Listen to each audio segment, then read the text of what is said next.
here in the perimeter, there are no stars. Out here, we is stoned, immaculate. Hello and welcome. This is the C86 show. I'm David Eastaugh. As you know, we love a special guest. This week it's going to be the turn of the writer John Aizlewood, who I spoke to very recently to find out more about life, love, and that other one, poetry. Also, he brought a book out a couple of years ago titled Joy Division, New Order, Decades, available from all good bookshops and online. Fantastic publication, do check it out, and all his other books. I will put a link in the notes below. But anyway, this is the interview, so you're going to hear everything you need to know and much more in this fascinating interview. So after several minutes of interesting but casual chat, we get down to that exciting subject that was the reason for the project, which is fascinating. So do take notes. I will test you at the end. John, tell us about your amazing project to bring this book together. Well, in a sense, Joy Division has always been a band I wanted to write about because I saw them.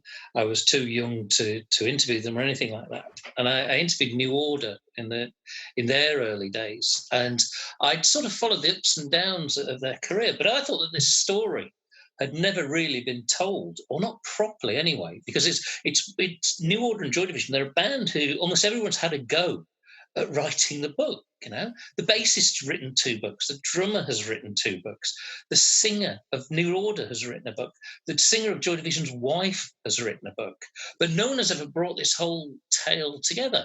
And because they're all such extraordinary people, and because they're all such flawed people, then the tale has been told, but it's been told in this kind of partisan way. But I thought that I could bring the whole package together and present a reasonably unbiased point of view. Now, of course, unbiased doesn't have to mean boring, although it can. It does mean that this is such a fascinating tale in itself.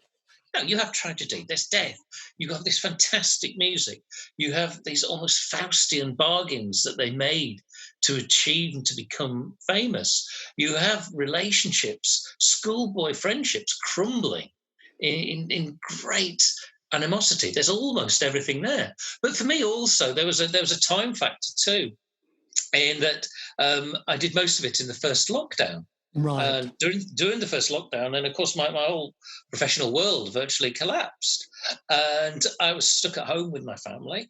They've heard all my jokes, they're sick of me. They don't want to be cooped up with me 24 hours a day. So from a family point of view, it was beneficial that I should get myself into a car, drive on my own to a socially distanced place, sit in the car on my own, and write a book 4 or 5 afternoons a week. It was a very, very healthy thing to do for me. So practically, it was a book that has mostly been written in the front seat of a car. My God, that is amazing. I did not expect that to happen or hear that. I've never heard that story before. Well, like that. I came across a writer once who, when he was finishing his piece, would go to a hotel and just kind of focus for another week or 2. But that was kind of at the end, but not kind of during the whole process, and not in a car. You must have a comfortable car with a good battery. Yeah, no, I've got quite a small Fiesta, but the driver's seat, you can wind it back. I could prop the laptop on the steering wheel. I knew the angle of the sun so that the sun wouldn't shine to me depending on what time of the afternoon and where I was sitting. And I was away 3 or 4 hours. I could listen to music at the same time, which of course was excellent because I know obviously for months and months and months the only music I was listening to was New Order and Joy Division. So yes. I could listen to that whilst writing it. I could, obviously, I love my children to bits, but I could be without them. They're not particularly interested in Joy Division or New Order for some strange reason. So there was no distraction. Yes. And I was there. So it very much helped preserve family life during lockdown. And it's something to do. But that sounds too casual, It was a project that I was absolutely obsessed about. Yes. Well, I think it's interesting. I think everyone needed to try and get focused.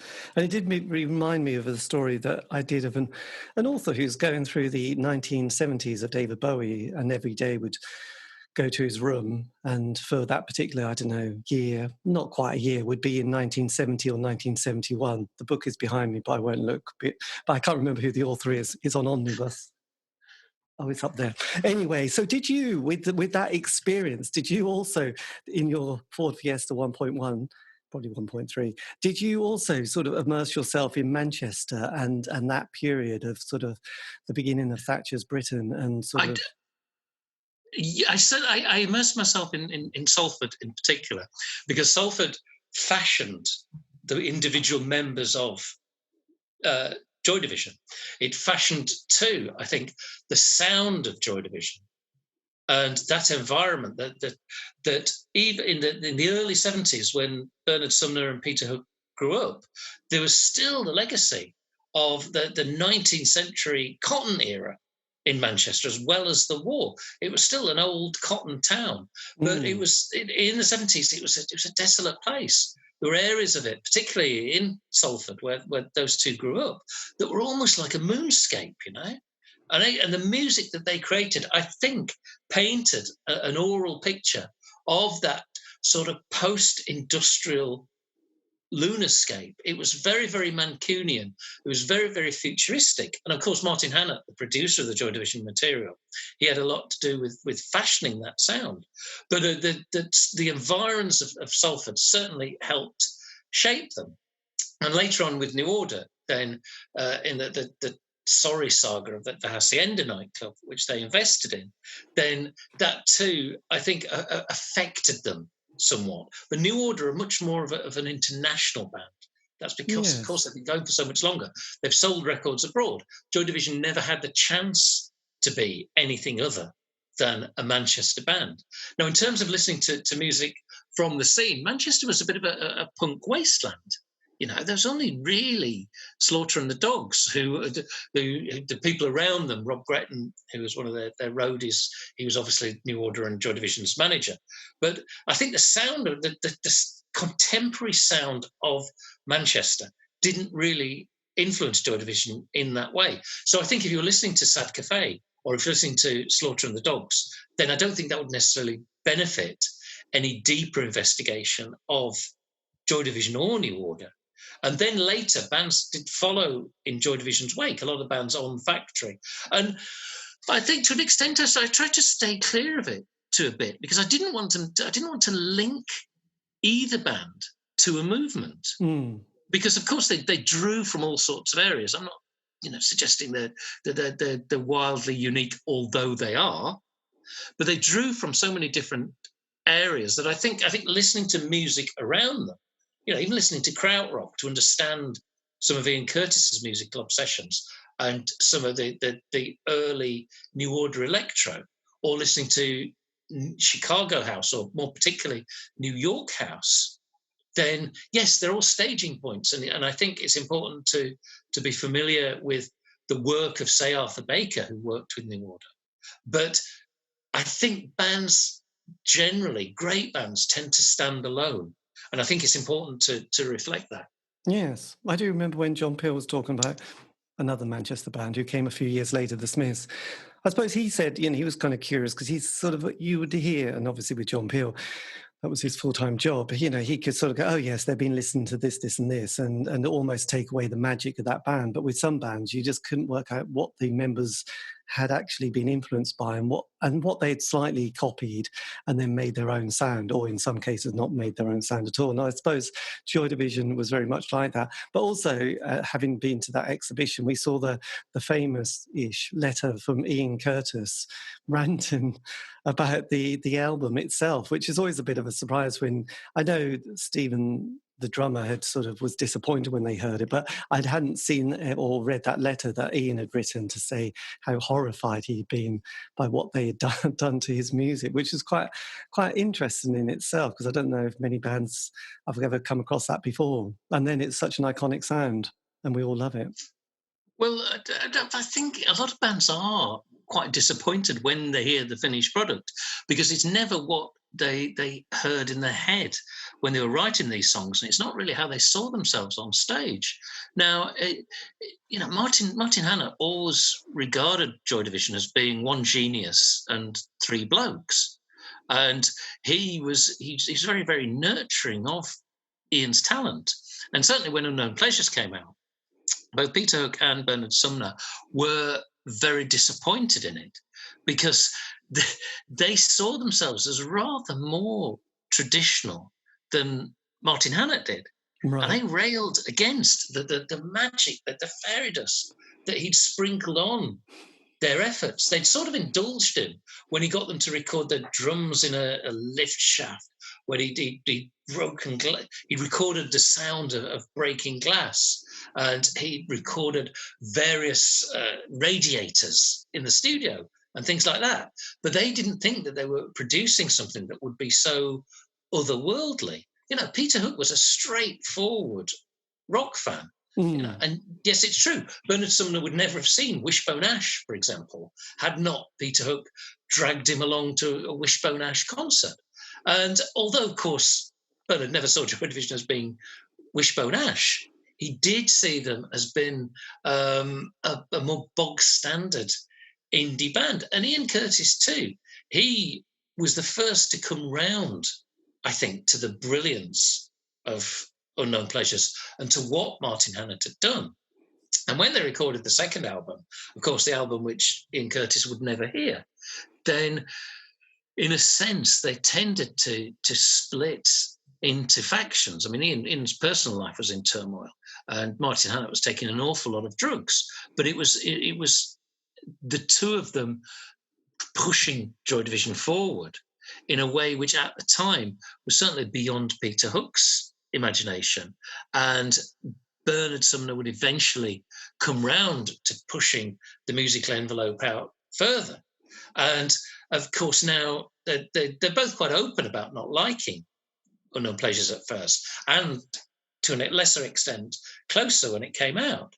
But they for whatever reason, they both admit that they were terribly wrong to have made that judgment.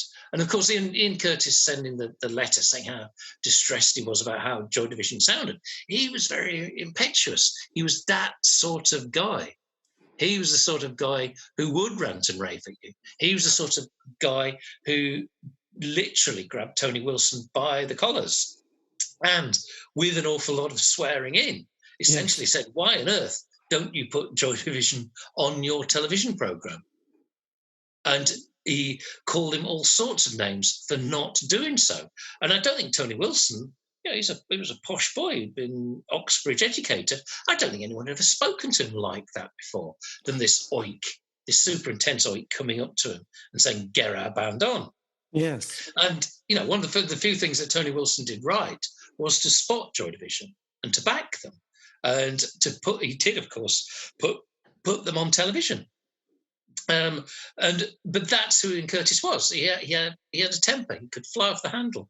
But he was also, I think, someone who came round to see the bigger picture in almost everything very, very quickly. He was on a quest for artistic knowledge, not just musical knowledge, but for literature, for art, for cinema too.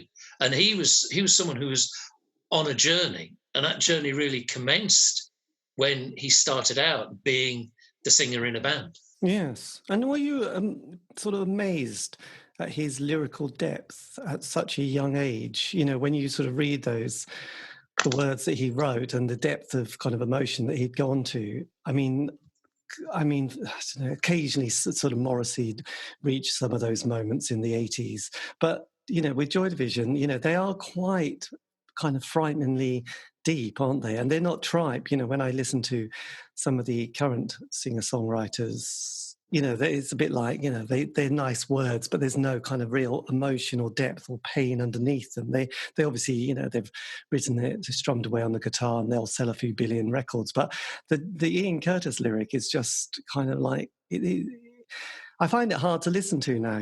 When I was younger, I loved it because I just wanted to bathe in that sort of romantic melancholia. But now it's just a bit too painful, actually. I mean, I think the thing with Ian Curtis's lyrics, and I think he was a poet of incredibly great depth, is that he meant it. And I know that sounds really trite, but you can, if you were to read the lyrics of particularly Closer as some sort of suicide note, then I don't think you would be too far wrong. He moved in to the dark arts, to the black depths of the soul, and almost everything that he wrote for Joy Division was about him. And it was this state of intense despair. You know, he'd read Louis Ferdinand Celine, obviously, and he'd seen a lot of the darker German films. And I think they influenced him too. But he was writing about himself almost overwhelmingly. And I think it must have been almost too much for him to bear. Because the people who you can compare him, I think he's far, far superior to Morrissey in every aspect. But the things who you really can compare him with, people such as Leonard Cohen, then they too have known the darkness of despair. But Ian, I think, was someone who in the end, not in a real poetic sense, he wasn't a particularly poetic man, you know. He had a farty sense of humour. He laughed out loud. He was a belly laughs kind of guy a lot of the time. But he was also a very troubled man too. And I think those lyrics are a guide to what he was thinking for some of the time, not all of it by any means. And that some of those thoughts expressed in some of the songs on Closer were an explanation of why he killed himself. Yes, and one of the other points that sort of, I suppose, comes up from that sort of period and those the two cities of Manchester and Liverpool. And I know a few years ago, Cherry Red Records brought out these two compilations where there was a 7 CD box set of of Manchester and there was a 5 CD box set of Liverpool.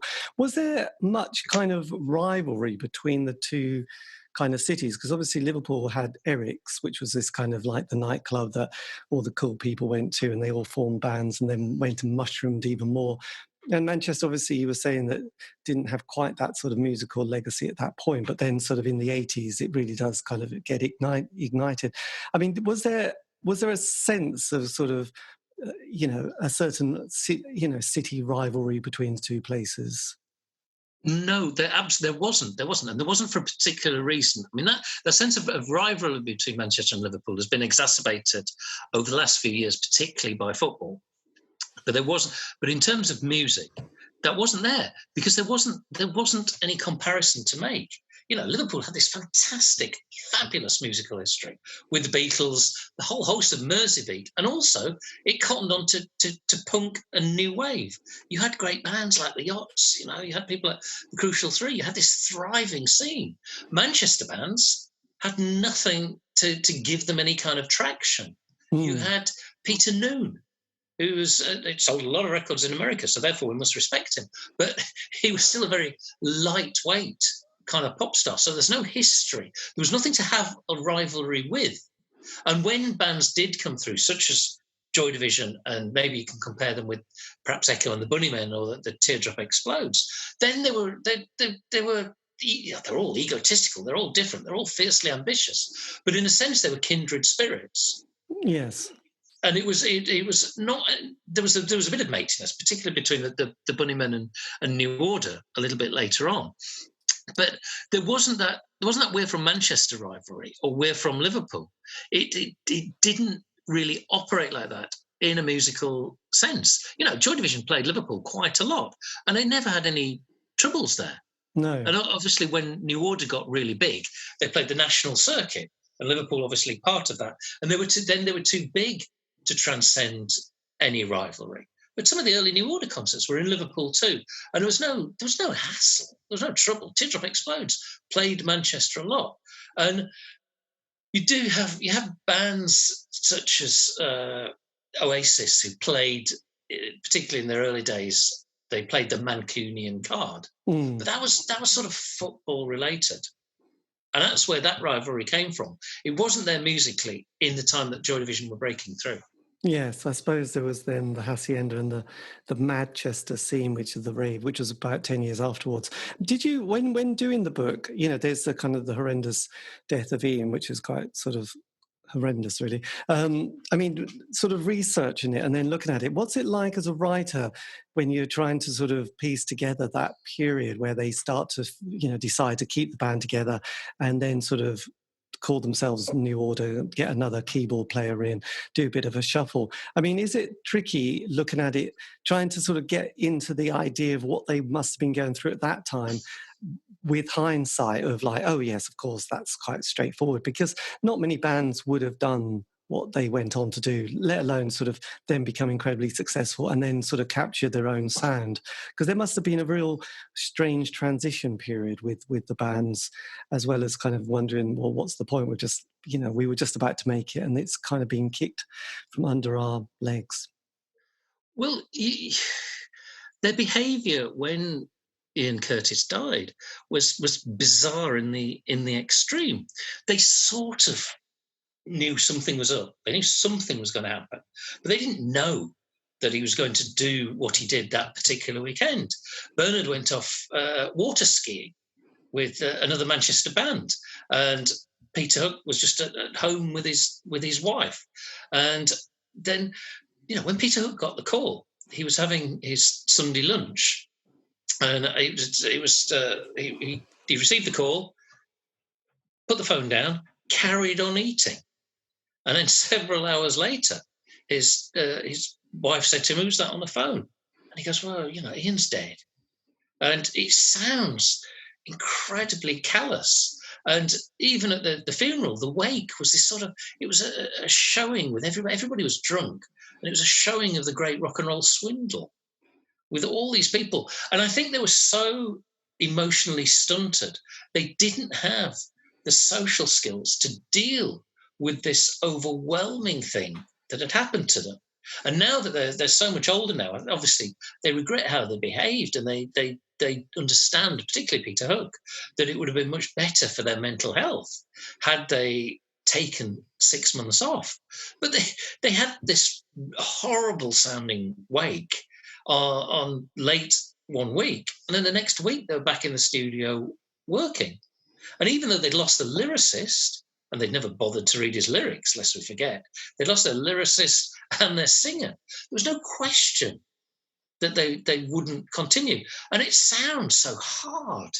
And they were emotionally hard people too, but they just didn't know what to deal with it. And they didn't have anything else to do. They'd had the rubbish jobs. They'd had the mundane clerical jobs. And they were about to break America. They were literally days away from flying to their first American dates when Ian killed himself. Something was happening. They weren't a hopeless case. And this meant, too, that initially they'd no idea how to progress. So they just carried on as Joy Division. They called themselves another name, New Order, of course, but they made an album which was like a poor quality Joy Division album. Yes. And they didn't have a singer. They didn't have great lyrics. They never bothered about lyrics on before. To write them on Movement, then it wasn't this. They didn't have the capacity to bare their souls. So it wasn't this cathartic tribute to Ian. It was a band sounding like a Joy Division copyist band. And very, very quickly, to their credit, they realised that they couldn't go on like this. They would just be sub Joy Division for the rest of their lives. So then, led by Bernard, then they made assorted musical sea changes, which took them away.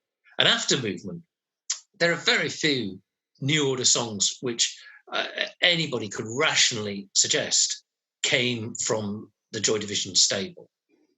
They became their own men, and they did that consciously too.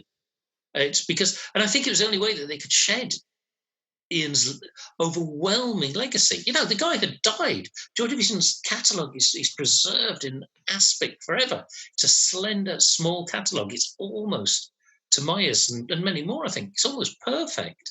And New Order were overwhelmed by it once they started. So they had to move away. And this meant not playing Joy Division songs for years and years. It meant speaking about Ian, but only in this kind of gruff northern way. I remember as a student trying to talk to them about it. Obviously I wasn't particularly great as an interviewer in those days. Maybe I'm still not. But they used to say, yeah, he had this raincoat, the raincoat that we've seen in the famous photos. There's photos of it in my book, Decades. Yes. And they say, oh, God, it's horrible. We hated that coat. And, and they wanted to play up him not being this permanently serious person all the time, which he wasn't. And they go to America, they'd start selling records, and no one would ask them about Ian Curtis.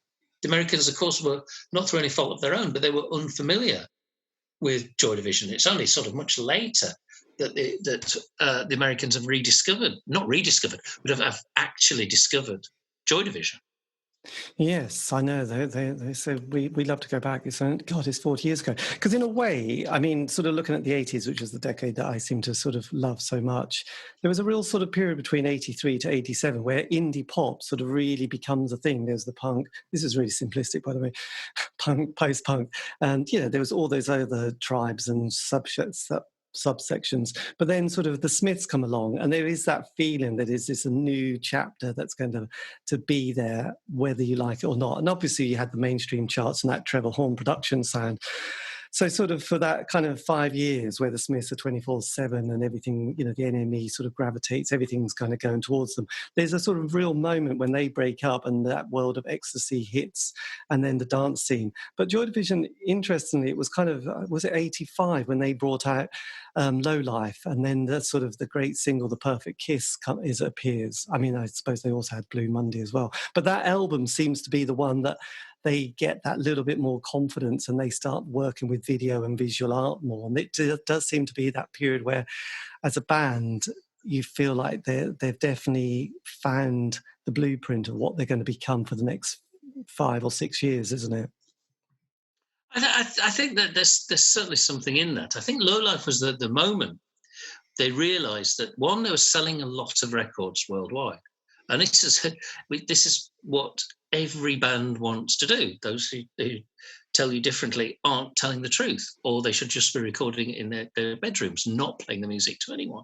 The New Order was selling a lot of records, and they were also, we mustn't forget this, they were really enjoying selling a lot of records. They were really enjoying being pop stars. They were really embracing that life. And they built it themselves. They'd shaken off Ian Curtis's legacy. They made Low Life, which for the most part it's a very joyous album. It's a danceable album, not a dance album, but a danceable album. And it sounds like a band who are selling a lot of records. It sounds like a rock star's record. Yes. And there is that moment, it's that honeymoon period where bands start selling records and they start enjoying it. Now, things happen further on the line, as of course they would and did with New Order, or bands suddenly stopped selling records for whatever reason. At that point, and it was late in their lives, and there's an argument that they should have been a lot more capable of dealing with it than they were, because it was so many albums into their own careers, if you include the Joy Division albums, which you must, of course. So they were coming at it from an older perspective than most bands who break through internationally. And Substance, the compilation, is the one that took them into the American arena circuit. But they really enjoyed themselves. Any sense of guilt, not necessarily about Ian, but any sense of indie guilt had long gone. They loved being pop stars. Yes, well, I sort of remember seeing them on the next period of their life, which was Technique, which was the kind of the most sunny album they've ever done in their life. I think, I must admit, I'm not that familiar with their later albums, so that's a bit of a sweeping statement. But Technique, when you put that on, and then got to the sort of the last song on side 2, it was just bathed in ecstasy and sunshine, wasn't it? And then they were touring arenas, because that was when I saw them at the NEC with the Happy Mondays supporting them. And they were obviously loving the lifestyle of being rock gods at that stage, weren't they? And they started to, go into, I don't know, Glastonbury Festival and such like. So that particular album, they do keep going almost one better, and it's kind of the album which they do in the 90s, which is, it feels a bit tired and a bit sort of, well, there's nothing new here, and that's been a bit of an anticlimax, really, isn't it? That was Republic. That was the album, which was kind of very disappointing. But Technique is perfect, isn't it? Would you say Technique is the perfect New Order album?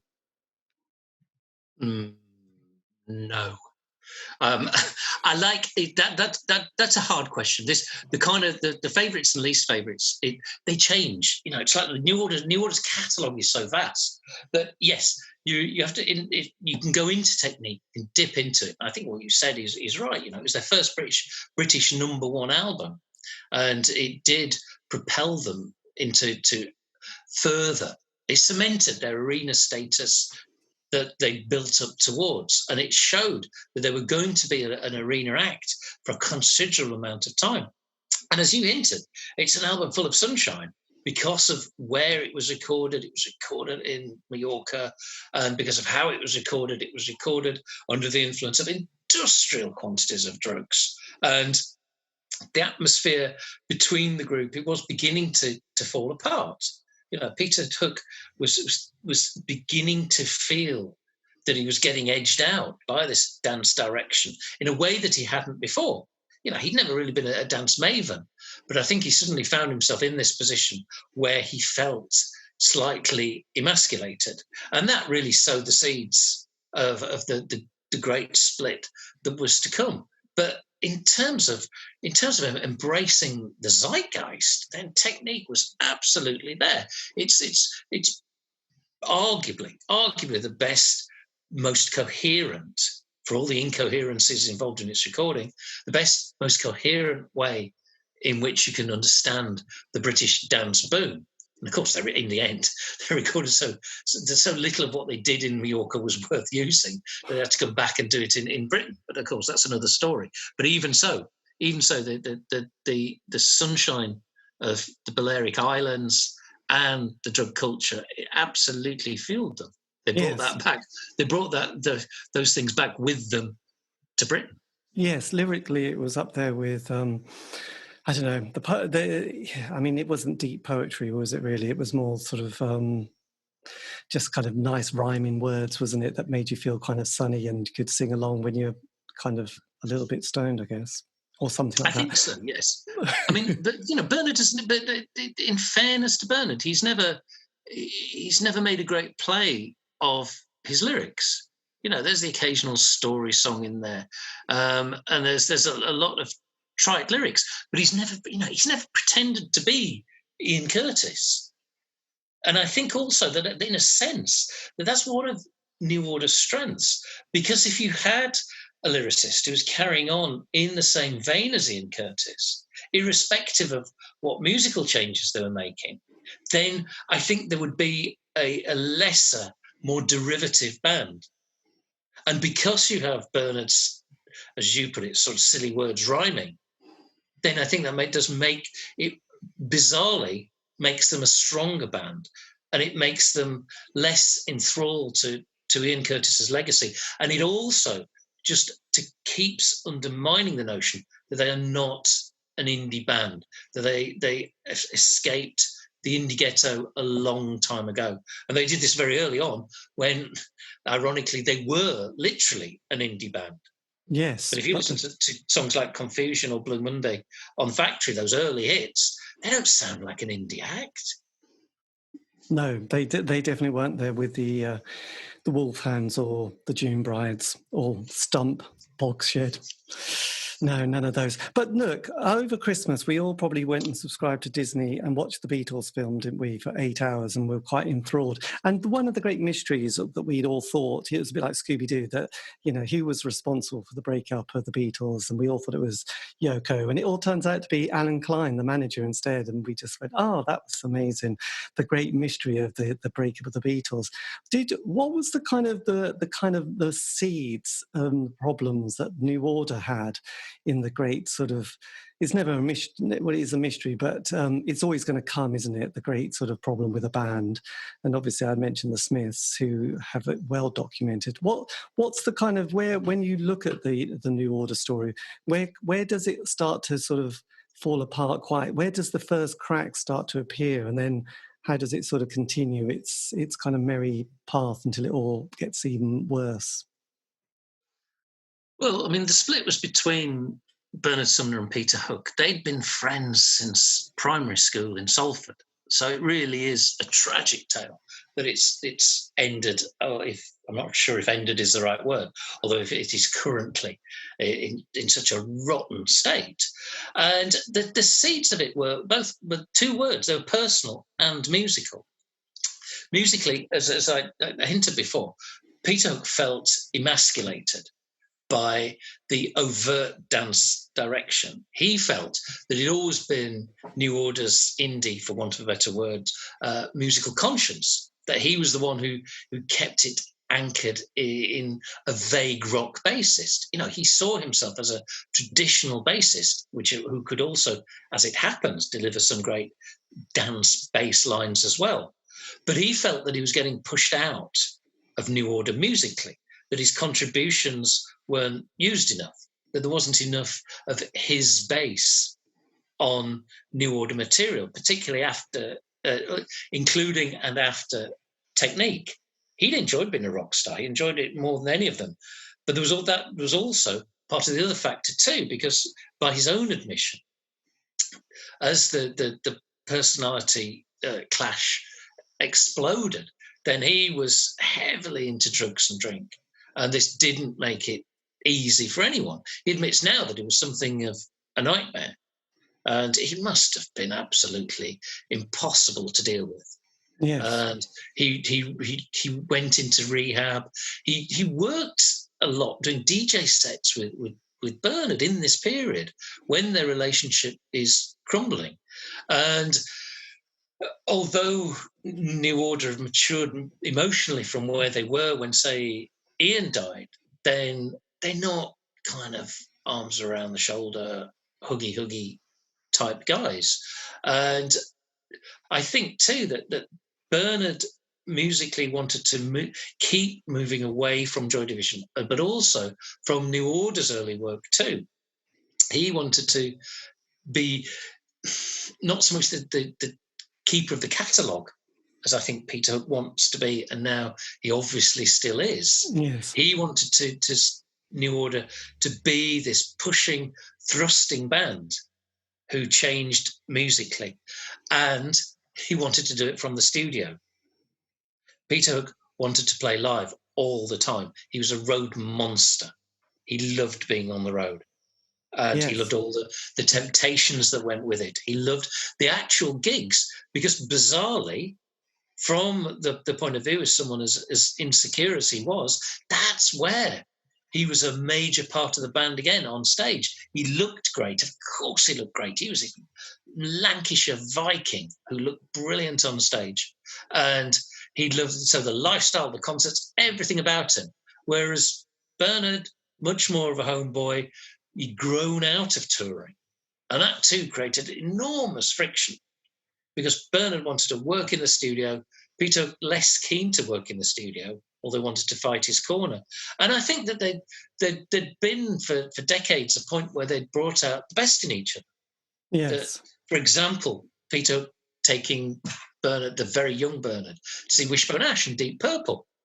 And Bernard repaid the favour in other areas, introducing him to reggae and dance and things like that. You know, but they were incredibly unsophisticated people. They grew up together. They never had pizza before they went to America. They didn't know what this weird stuff was on this glorified bread. They'd never done that. They'd never been there. They grew up together, and then they grew apart. And then they started noticing each other's differences. And Bernard, of course, was no innocent on the drugs and drink side of it. But he wasn't as overt as Peter. Peter Hook, heart on sleeve. You see what you get. Bernard, much more, I think, passive, someone who views the long term more, and someone who plans, I think, much more than Peter does. Peter seems to live in the moment, or particularly he did at that time. And that annoyed each other, those different sides of it, the different aspects. And where once they were a team, then suddenly they weren't. They were different factions. And it's it's incredibly sad, I think, even now. There's every few months something comes up, and it's never something that reconciles them. It's something that pushes them further apart. The other week they were signing loads of posters for charity, except they weren't. Peter Hook wasn't invited to sign these New Order posters from sometime reflecting the past catalogue. He wasn't part of it. The new guys, Phil and Tom, who've of course been there for well over a decade, so it's patronising to them to call them the new boys. But they have sort of reclaimed the catalogue and that idea of New Order going forward. So what's that period like when they've done their album, which is titled No, it's Waiting for the Siren's Call. This is the last time that Peter's kind of part of the band. This is 2005, isn't it? Their last time they're in the recording studio. And then after that, there's a kind of a massive break, and then they come back together, but without Peter Hook.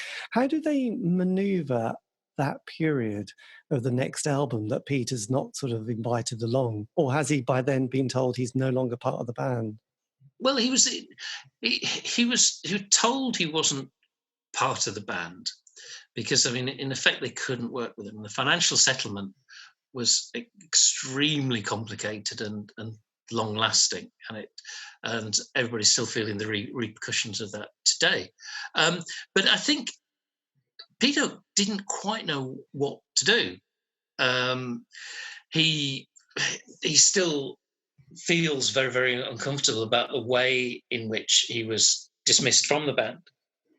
And I think Bernard was just sick of him, really. And he thought that he knew he had Stephen Morris, the drummer who'd been in Joy Division, and Gillian Gilbert, Stephen's partner, who has also took extended periods out of New Order to raise their children, that they would stay with Bernard. As Stephen says in my book, I just go with the wind, Hooky, I do. Yeah. And he is a follower rather than a leader. And he chose to stick with Barney, presumably, because he found Barney's company and vision for New Order more palatable.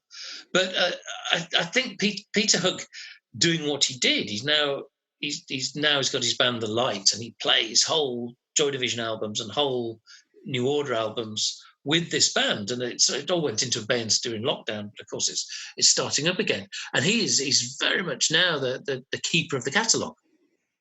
And that, of course, spurred New Order into action. I think they would have made another album, but they might not have done.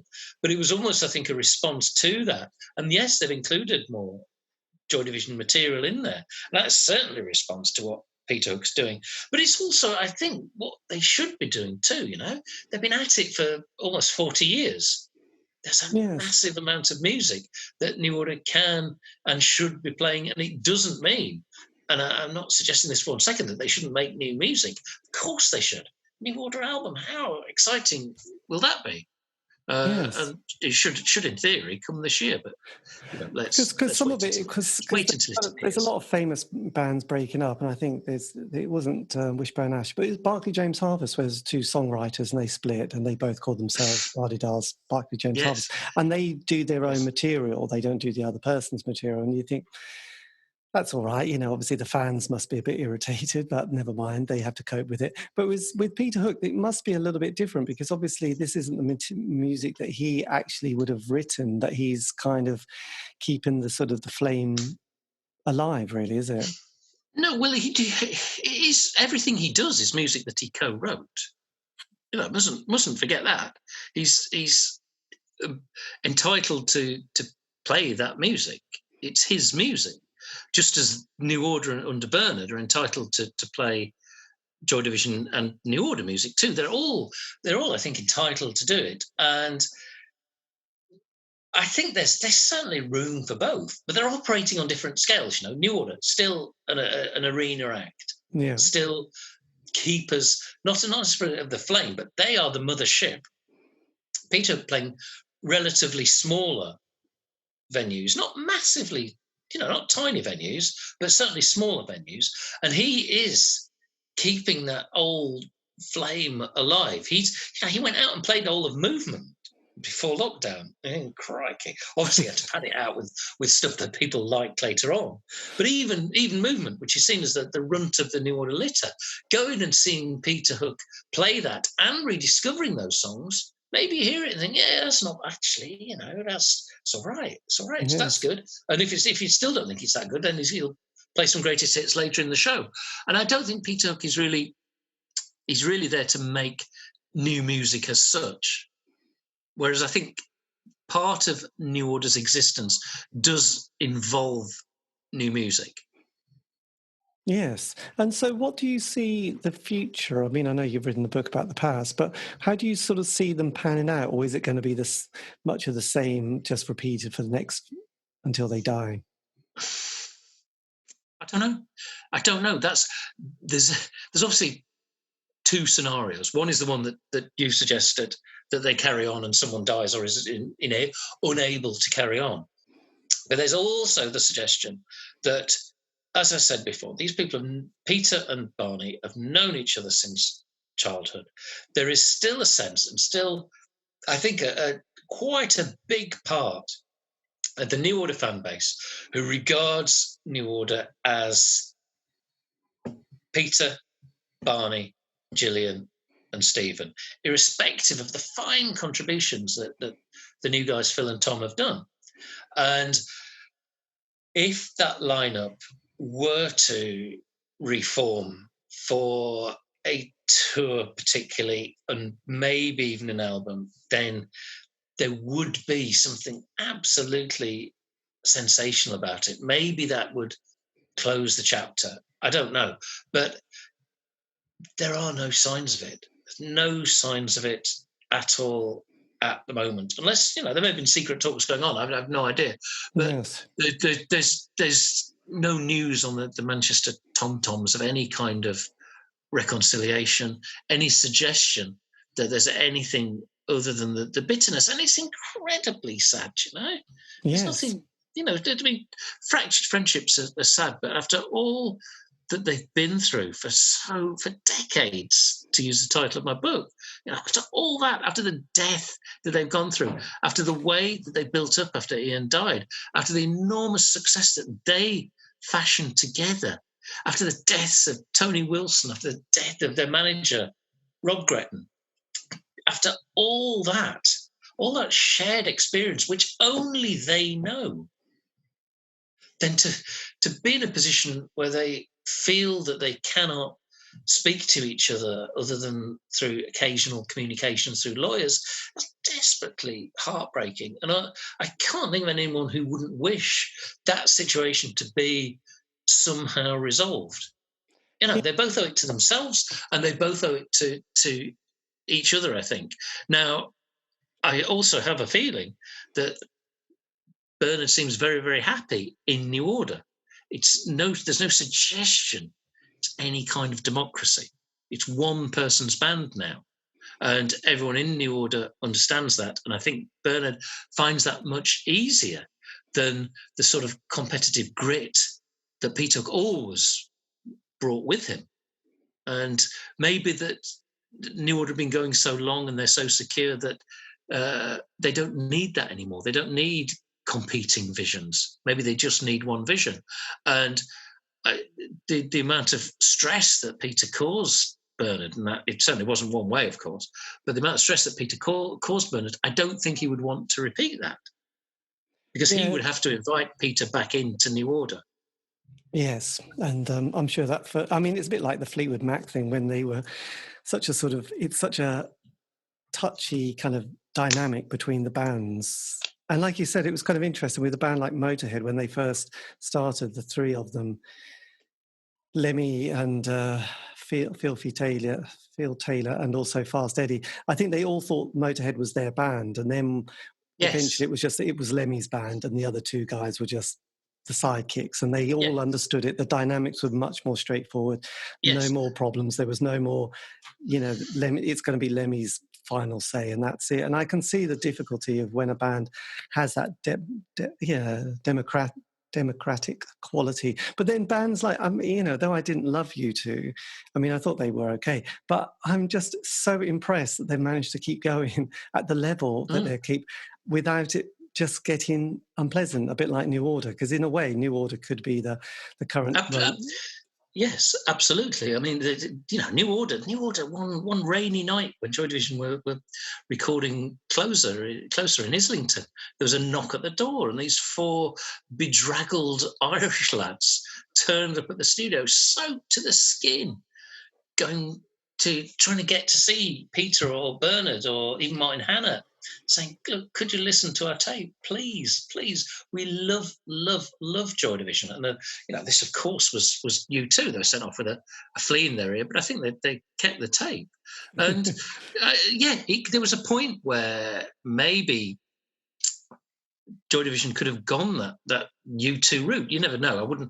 I don't think so, but you're right. Some bands can keep going and have some kind of equilibrium in their relationship. And you can see, whether you like U2 or not, you can see that they're all 4 of them are contributing and not pulling in different directions. And they seem to be accepted. They seem to have an acceptance of each other. When Bono goes off ranting, you see the others rolling their eyes, but it seems to be rolling their eyes with some sort of affection. Yes. And there was never a lot of affection in Joy Division or New Order. And when it came to sort of sarcasm, then it didn't seem to be underpinned by a loveliness at all. Yes. And maybe that took its toll over the years. But, very, very few bands can carry on in the way of U2. They're an absolute exception. I mean, Fleetwood Mac, who you mentioned, they don't count because they've gone through so many lineup changes. And when they got the classic lineup together, they still loathed each other and still couldn't deal with each other. But no one in Joy Division or New Order slept with anyone's wife or girlfriend. No, this is true. It didn't go. It didn't go that far. But maybe bands in their 4th decade just need a leader, although U2 fans would say, no, they don't. Look at us. Yes. Do you think, I mean, this is not, it just reminds me of, because again, we're from this side looking out and thinking, my God, you only have to kind of occasionally just not say anything in the room, read the space, read the room, just be a bit more careful, especially with age. You kind of realize when to talk and when not to talk. But it's strange, and I wasn't sure if this is any connection, but, you had New Order and the Smiths, the hatred that those bands have within themselves, and especially the latter where, their legacy is kind of quite murky now. Is it a little bit of something that you find in places like Manchester? That was my question, really. I never thought of that before, but it was kind of so unpleasant because there isn't affection, and there's still this kind of barbed unpleasantness between the members of, the 2 members of the Smiths and the vaguely others, and the same with Joy Division. You think, my God, guys, we're all getting old. Your our parents are all getting doddery. We're getting doddery. You get to a point where you just think, actually, I don't really care. Let's just kind of move on because we're not 20 anymore, and there's other things in the world that are more important. And so I just wondered if you ever thought, God, what is it about some of these bands? I don't know. I mean, to add to your argument, obviously you can bring Oasis into that, but I can't see any reason why it should be a Manchester thing. I think it's a band's thing, and that you're with these people. You're the early stages of a band. You're with these people almost 24 hours a day when you're touring, and you're sleeping in the same van, in the same hotel room if you're lucky. You're sleeping in the same bed. Not in a sexual sense, of course. No, because you can't afford anything else. You're with them 24 hours a day, and there's a moment where you're so excited because you're climbing up the tree very, very slowly, and you'll put up with that for a bit. But it also means that you know everything about these people. There's no mystery, and those little annoyances, because you're with them for so long, they start to grate. It might be how they chew, it might be how they pronounce certain words. But if you're with someone 24 hours a day, and they're chewing or slurping, and you don't like that, it's going to fester, you know. Yes. And then later, some, you know, when it gets really big, sensible bands keep their space from each other. You know, you often go interview major bands and say, you know, do you socialise? They go, no, of course we don't socialise. Yes. One, we've socialised non-stop for 5 years, but now we live in different parts of the world, and that is better for the band. And of course it's better for the band. Well, But you yes. have, you know, the bands who can afford to, say, travel separately, have their separate lives as much as possible, only meet on stage. Some people think that's really false. It's not false at all. It's a way of keeping the band going and keeping in somebody's presence who isn't you. Yeah, and also I think a lot of bands, when they've gone through that honeymoon period, which is often ends in divorce, we look at it as actually this is a job now. And do you socialise with the people that you work with? No, you don't. Do you go on holiday with the people you work with? Definitely not. But you just look. but because doing this kind of this show for a long time, most bands, there's a 5-year narrative. You know, they get, you know, this is the 80s. They get together, they have that 12-month honeymoon. You know, they do a few little gigs here and there, mostly in front of friends, family, anybody else they can emotionally blackmail to see them. Then the John Peel, you know, play on with the single. Then the John Peel session, the first album, things are going well. Then the second, possibly third album, you know, they've done the transit van around all the little art centres and possibly the university. But the thing that often finishes a band is the dynamic of 5 years being with each other 24/7, but also the incredible lack of money. So Joy Division is a bit different because they've had that period, but now they potentially have money, whereas most bands go, I'm more broke now than I was 5 years ago, and I hate you all. So, you know, like there isn't any, well, just keep your mouth shut and get, you know, here's a paycheck for the last year, and you think, oh, okay, you know, I'm not going to have to go and get a job somewhere else, am I? So I think it's kind of weird with, you know, when a band like Joy Division kind of through that 80s period, you know, hit a height 9 years later, then, you know, I just kind of, they must, as you said, you know, they'd had the 2, you know, years with Joy Division. You know, you think with all that experience and age, and you're getting into your 30s, not to sort of work out a few strategies to keep it going. Yes, I don't think they saw it. You know, I don't think they were self-aware enough to see that they might have, the two of them, Peter and Barney, might have individually contributed to the breakdown of their relationship.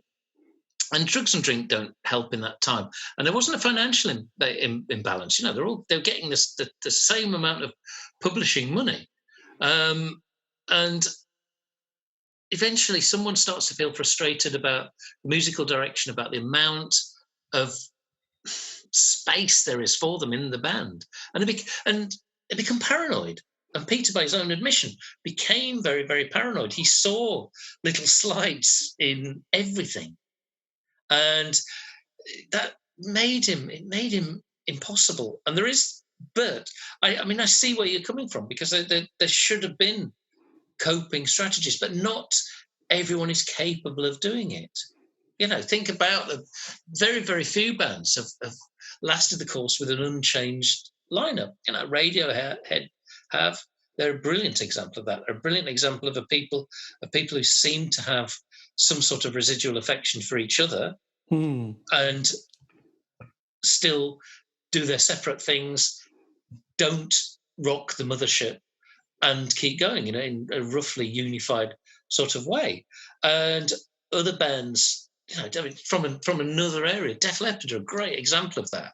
You know, they've had deaths and they've had tragedy in their career, and they do live in different continents for the most part, but they still know that they've got this thing to come back to, and they can still tolerate each other, that they still can give each other enough space. And, you know, it's like if you catch them out travelling separately, you've not caught them out travelling separately. They're travelling separately to keep the band going. Yes. And I don't think New Order, I don't think Barney and Peter, I just don't think they ever got that. And also it's slightly complicated by having a couple in the band as well. And that, you know, you've got 4 people, you have 3 hotel rooms, and there never seems to have been any great pressure on Stephen and Gillian's relationship. It seems very strong. They've had the children. She's had breast cancer. They've gone through a lot together, and they still seem incredibly solid. So you've got that unit, which is almost apart from the rest of the band and the band's dynamic. And that's very, very odd. It very rarely happens like that. I know you have couples in bands, but it doesn't end well. Yes, but that has not been the cause of it. I mean, No. I think he was very disrespectful about Gillian's musical abilities, and he felt let down by Stephen's behaviour when the split came. I think he expected Stephen to side with him much more than he did. Hence that comment that I said before. I blow with the wind. He thought Stephen might have been a bit stronger, but it's a very unusual band, and I know couples in bands don't work. If the couple split up, it splits the band up. But you have a feeling that if Gillian and Stephen had split up, it wouldn't have split New Order up. Yes, this is true. It'd been probably untenable for them both to stay in the band. But, Peter and Barney would have certainly continued without one of them, and now you would imagine that Barney would certainly continue. Although there seems no sign of it. Yeah, and also I think with a few members, obviously, and I remember the other Manchester band that was quite interesting was James. I mean, they were sort of a pretty second division band in a way, and then they hit gold dust in the 90s, then they split up, and obviously all their solo projects weren't working, and they make that decision to sort of reform, and I get the feeling it's a bit like, we can't retire yet, and there's plan B on the financial front isn't going to be going very well. So shall we have a proper sit down and work out some strategies, because we can sell our greatest hits and do the odd new album, and we can keep this as a career. And I kind of, though it's a little bit cynical, I think I can understand it, because, let's face it, it's going to be a lot better than going to a job interview saying, what have you done for 20 years? It's like, I was a bass player in James. It's like, any other Excel spreadsheets?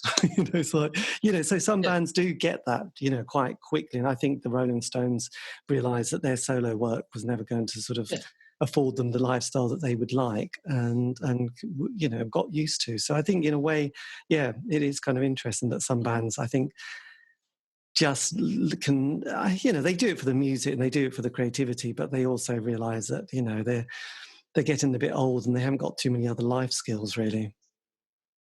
Yeah, I would imagine no one has a sit down quite like James, but I mean, yes, I think so. There is a bit of, what else can you do?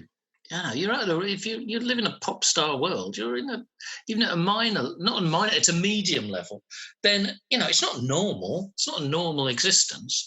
It's a very closeted, bubble-like existence, and even at a medium level, then people are telling you you're great all the time. Yes. That doesn't happen. It doesn't happen in the real world. It doesn't happen in our jobs. You don't get applauded for going into work. No, you don't get. Yes, you get no feedback. So, having sat in your Ford Fiesta 1.3 on some sort of lay-by, I mean, was there something that you discovered from doing the book that you hadn't realised when you started the journey and process, which sort of made you think, oh wow, I hadn't sort of really contemplated that?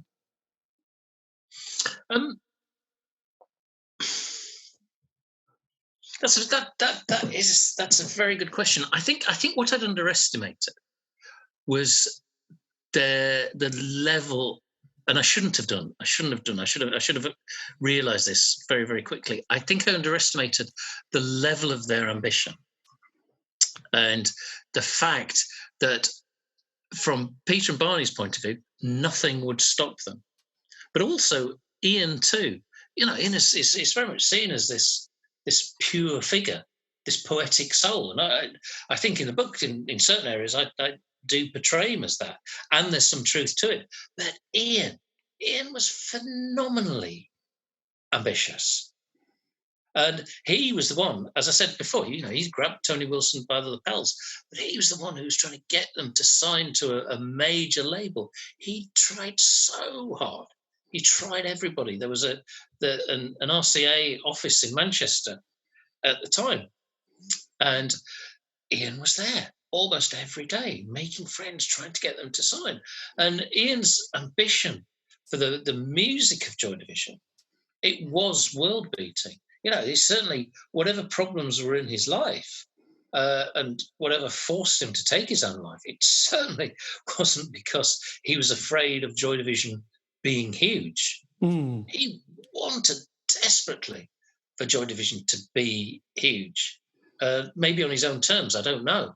But to be honest, I don't think he was that picky. And that Ian would have embraced being incredibly successful. Now, I think clearly he'd had to change. He couldn't have changed his physical problems, but he couldn't keep writing lyrics at the level of intensity on Unknown Pleasures and Closer. But he would have developed. The great songwriters, Bob Dylan, Leonard Cohen, the people I keep mentioning, the people around for the long career that Ian, I think, thought he might have been destined for. They started from early anger or early despair, and they moved on. They embraced more adult topics, and I think Ian would certainly have done that. And I think he would have done an awful lot to keep selling records, to keep playing big venues. And I think it's important not to forget this. And I know very casually before I said that New Order became New Order and carried on after Ian's death because they didn't have anything else to do. But that doesn't mean that they weren't phenomenally ambitious. At every opportunity they took to sell more records, to play to larger crowds, they took. Now, they didn't spurn anything. They were trying to do the ill-fated adverts for Sunkist, the orange soft drink. They didn't turn that down. A bit of money, a bit of exposure in America. Great. It didn't quite work out, but that's not the point. Yes, and obviously at that point we sort of forget that in the 70s, all of the 70s, basically, it is a grim economic and political time, really, in the UK. There is an amazing lack of money. And even in the 80s, with a lot of the bands I've interviewed, they were all sort of either unemployed or claiming job seekers allowance or enterprise allowance schemes, because it was almost like, well, there's nothing to do, or I could be in a band and have a year being, on the enterprise allowance scheme, as long as I've managed to find £1,000 in my bank account and put anything down. And so there was a sort of sense of desperation. I think I remember a few months ago, probably longer, listening to the great Bill Shankly talking about, where he grew up in Scotland. He said you had two choices: you either went down the pit or you played football. And I think with a lot of people, there was that element of like, you're either possibly going to get a rubbish job if you're lucky, or there is this one way out, which could be, music or football. But if you've, at a certain age, you missed the boat, haven't you, really? So I could imagine why a lot of those bands had a desperation to sort of work hard, get in the transit van, drive across the country, then pack up and unload at 4 a.m. And just keep doing it until something happened, because there wasn't that many kind of great highlights. You didn't go on the internet and sort of lose yourself on social media, did you? There wasn't that much. There weren't many alternatives around. No, I mean, when Joy Division started, when they were called Warsaw, they were a pretty bog standard punk band, and they'd been galvanised by seeing the Sex Pistols. And I think musically, although Warsaw, as I said, were a bit of a punk band, then they weren't musically galvanised by the Sex Pistols. Seeing the Sex Pistols taught them that it was possible to do it.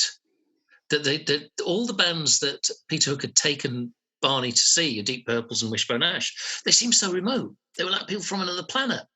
The Sex Pistols came, and particularly the first round of gigs at the Free Trade Hall, then they were just ordinary blokes. They were like Cockney geezers, a bit like a London version of the future members of Joy Division themselves. And they saw the Sex Pistols and think, yeah, we can do this. We haven't really got any musical talent or anything like that, but we can form a band.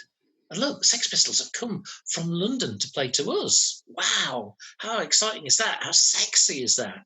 Yes. And we can do this. And that, I think, although they certainly weren't politically interested. I mean, I think Ian voted Conservative, and they weren't moved even when they played. They played New Order played minor strike benefits, but they weren't bothered. Frankly, it didn't seem like a labour of conviction or love from them. They weren't part of the Red Wedge movement, were they? No, they certainly weren't. They were putting their names to the cause, so we mustn't be too cynical. But they weren't political activists or anything.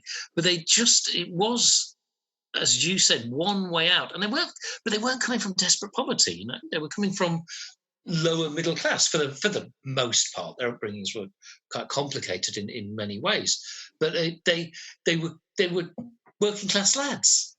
They're working class lads who would have thought that they'd been guaranteed clerical jobs like at Manchester to shipping company or wherever it was. They'd have been guaranteed that. But this was a way out. And lest we forget, they enjoyed it, Yes, absolutely. God, it's good. Oh, yeah, just last thing. I mean, one of the great things with Joy Division is the music, but it is also their photographic record. And one thing I noticed in the last year, that it can't be completely about lockdown, but a lot of people I'm looking over my bookshelf here, a lot of photographic books came out on the Texas punk scene, the scene which was in Boston, just up from New York. And CBGBs. I mean, Joy Division did benefit from great photographic images, didn't they? From the great, from Kevin Cummins. This does help the band a huge amount, as well as the design of their album sleeves. So the two things are sort of married, aren't they, quite beautifully? Because there is this great document of the band, seeing these kind of stark black and white images of them. Well, I mean, Joy Division were a package. They were very well imaged. There was Peter Savile's artwork. It didn't include any members of Joy Division. So you'd no idea what they looked like. So therefore, when they did photo sessions, be it with Kevin Cummins or other photographers, then they were in a position to create their own mystique in that way. And they looked great. And if you could frame them in a Manchester background, then you had this visual image. But it was also, it was in contrast with, say, the cover to Unknown Pleasures, which is now, it's become a T-shirt. Yes. It's not an album sleeve anymore. It's probably It's a T-shirt. And I would think there's people wearing it who have absolutely no idea what Joy Division or Unknown Pleasures are. And that's fair enough. I don't care. I wouldn't imagine members of New Order do, especially now they're getting paid, or they should be getting paid. And it does mean that they gave a fair amount of thought as to how they looked. But on stage, Ian Curtis never looked like a pop star. He dressed like a bank clerk. He dressed like his day job at Social Security. Yes. Well, their fashion sense, I suppose, does highlight probably a lot of their kind of financial position as well, and not the world of fast disposable fashion, because it is very sort of ordinary, isn't it? But the photographs are in black and white, it adds just a sense, shades of grey, really, isn't it? But there's kind of contrast with some bright lights, or the snow backseat, the backdrop of the snow and winter. It adds to that sort of romantic. It does, yes. And New Order too. New Order, they were on the cover of Low Life, but they haven't gone for that record cover image. You turn up at a New Order concert, you really haven't got a clue what they're going to wear. You really don't know, and I think it makes it not part of it. In a sense, they're sort of imageless, and it on a purist level, it makes it more about the music. But I think that the lack of image enhances the music too. It means that if you get an album, say like Republic, which is one of the more interesting designs, I don't think by any means all New Order's design work has worked. Not like Joy Division, but partly because they've had so many more decades at it. Yes. And but it gives them this sort of facelessness and I mean that in a very positive way. That it's if Bernard is looking a lot older than he was in 1979, it doesn't really matter. Yes, a little bit chubby. But I suppose the great thing with the Joy Division pictures in the book, which I think is so beautifully designed and put together, is the wallpaper in some of those gigs. I mean, they're quite mesmerising, the wallpaper shots, aren't they? With the, like, it's almost like those working men's clubs that we've been to many decades ago, where you just kind of can't take your eyes on some of the sort of decor and the sort of little bits and pieces that decorate it that have been around. And I think that's some of the genius of those photographs, is just going, blimey, that's wallpaper, isn't it? They're just in a corner of a working man's club, aren't they? Yeah. This is brilliant. Yes. Yeah, they're in the corner of a pub. They're playing on the stage as a carpet. And on that bombshell, we'll say the end. Well, apart from the last little bit. Anyway, massive thank you to John for giving me the time for that interview, which, took place in 2022. This has been the C86 show, David Eastaugh. So if you want to contact me, you can on all those social media platform sites. All these fascinating interviews have been archived on Spotify, iTunes, Podbean. Check them out. They might change your life. Have a great week. Stay safe.